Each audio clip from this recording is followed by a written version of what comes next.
The European Parliament is about to pass the first ever covered bond directive. It contains lots of details about how covered bonds should be structured, regulated, and what type of assets can back it. It also gives some details about how investors should treat covered bonds that meet these rules.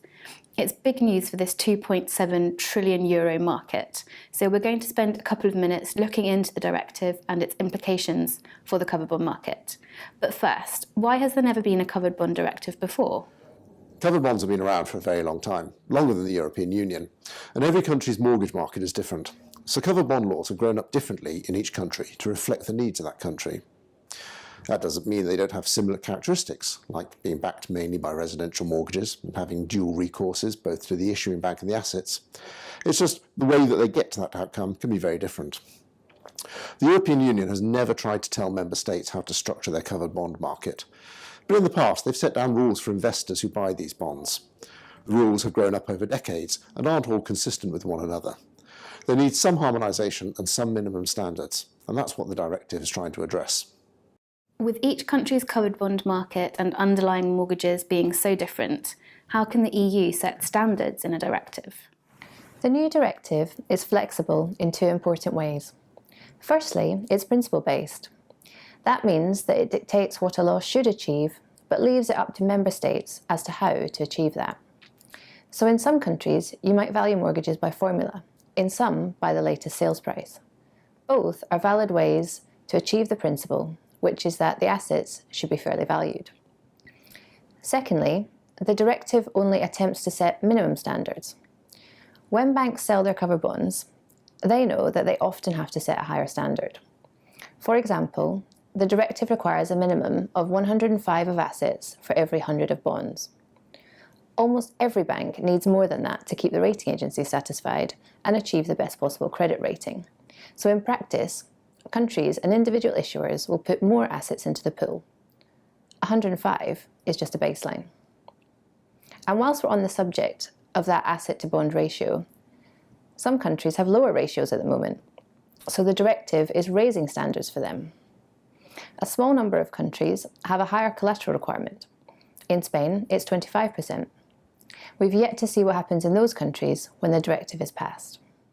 So is the directive straightforward, or are there some parts that people disagree with? One of the most controversial parts of the directive is the rule that issuers need to keep cash or other liquid assets to cover the net outflows on the outstanding bonds for the next 180 days. This is a way to address a key feature of covered bonds, that they are bullet maturity bonds backed by long-dated amortising assets. So how do you ensure the bonds get paid back when they are due, when the mortgages might not repay all of the principal for 30 years? In the past, countries have had 180-day rules, while other countries and issuers have used alternative methods to get to the same result. The directive has carve-outs for some of these structures. For example, if you have a soft bullet structure, you can exclude the principal outflow on a bond in that 180-day calculation, but only if your structure meets certain criteria, and the devil is in the detail of defining those criteria. Covered bonds are very popular outside of Europe, for example in Singapore and Canada. But up until now, these covered bonds have not been part of the EU's definition of covered bonds.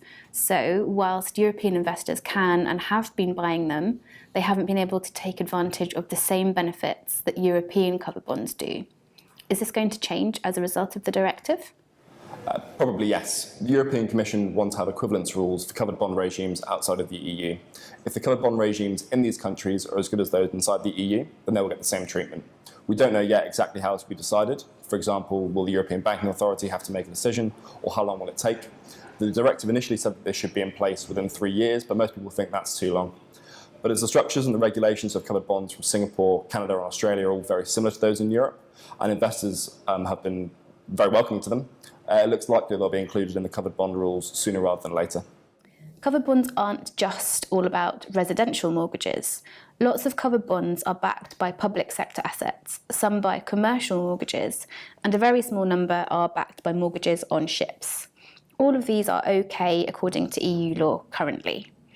In some countries, the law goes further and allows other assets, such as mortgages on planes in Germany and laws to small and medium-sized enterprises in Turkey, for example. How will the new directive cope with these? Good question. We still don't know how the negotiations on this are going to end up. One proposal is that it should be up to the member states to define the eligible assets as long as they meet some criteria, like being easy to value and having security. If countries introduce covered bond markets that don't meet all the directive's rules, they might be called ordinary covered bonds, whilst the mainstream market is referred to as premium covered bonds. That's the European Parliament's proposal. Another proposal is that the EU should define some specific assets to be eligible for a second type of covered bond called European Secured Notes, or ESNs. The assets eligible for this might be loans to small and medium-sized enterprises and project infrastructure loans, but some people have argued that green loans should be included too. If you want to hear more about the Covered Bond Directive and the final outcome of this and other deliberations, it's going to be a big topic of discussion at our Covered Bond conferences over the next year. Please check euromoneyconferences.com for more information.